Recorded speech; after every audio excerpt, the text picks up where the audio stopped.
llegar al aparato circulatorio. Entonces, ¿cómo se desarrollan estas tres funciones del sistema linfático? En primer lugar, explicaré la función circulatoria del sistema linfático, que consiste en llevar el líquido que rodea las células, el líquido intersticial o intercelular, hacia el sistema cardiovascular o circulatorio, que es lo que habíamos comentado antes. Esta función la desempeña a través de un sistema de conductos que se llaman vasos linfáticos. El líquido intersticial, que circula a través de los vasos linfáticos, se llama linfa, pero la composición de ambos es prácticamente la misma, aunque la linfa tiene más linfocitos y otros glóbulos blancos. Entonces, ¿de dónde procede el líquido intersticial? Pues el origen del líquido intersticial es la sangre del sistema circulatorio. El sistema linfático está íntimamente relacionado con el sistema circulatorio porque funciona, digamos que en paralelo con este. Incluso podríamos decir que el sistema linfático forma parte del sistema circulatorio. Te puedes fijar en estas dos ilustraciones y verás que los dos sistemas se podrían superponer. Entonces, para explicar este tema es importante repasar la estructura básica y la función del sistema circulatorio o aparato cardiovascular, y nos vamos a basar en este esquema, que es muy sencillo, en el que lo represento. En primer lugar tenemos el corazón y en segundo lugar los vasos sanguíneos. El corazón tiene como función bombear la sangre a través de los vasos sanguíneos de todo el cuerpo para distribuirlo por todo el organismo, y los vasos sanguíneos constan de arterias, capilares y venas. Las arterias lo que hacen es llevar la sangre del corazón hacia los tejidos para que llegue oxígeno y nutrientes, la glucosa, por ejemplo, a todas las células.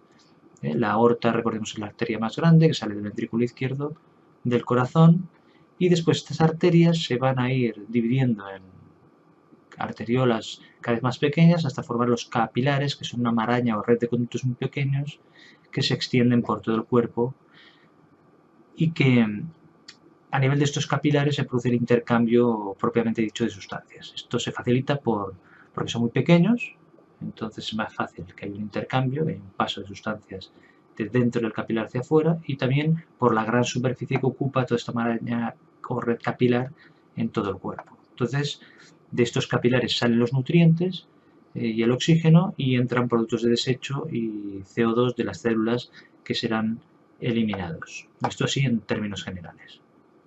Las venas, en cambio, se forman porque los capilares se irán reuniendo, se irán fusionando en vénulas cada vez más grandes hasta que formen las venas propiamente dichas, y al final estas venas más grandes acabarán en la vena cava superior e inferior, que desembocarán en la aurícula derecha. Entonces, en resumen, podemos decir que la estructura del sistema circulatorio cardiovascular consiste en un corazón que bombea sangre hacia las arterias, la red de capilares y a las venas para que al final vuelva toda esa sangre al corazón. Y la función principal, el objetivo, es que haya intercambio de gases y de nutrientes. Entonces, ¿cómo se produce el líquido intersticial? Pues bueno, la presión que genera el corazón al impulsar la sangre a todo el sistema circulatorio hace que aumente, que haya una presión hidrostática que llega a estos conductos más finos o capilares, y entonces la sangre, digamos, que se exprime y se filtra líquido hacia afuera, es decir, hacia el espacio intercelular. Este proceso de filtrado se produce porque entre las células que forman la pared de los capilares hay espacios que actúan como poros y que permiten el paso de líquido.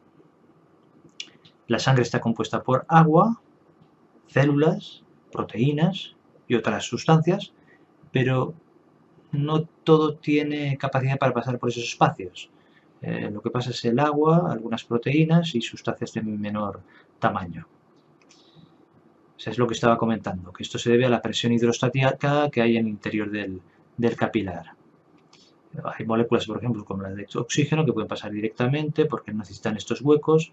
En fin, esto es un proceso complejo.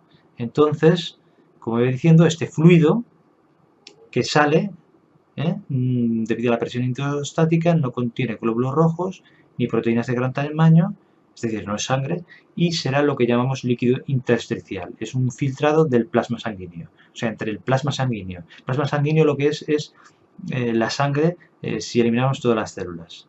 Entonces, el líquido intersticial pues sería muy similar, lo que pasa que contendría menos proteínas porque no pueden pasar todas a través del de los espacios entre las células endoteliales.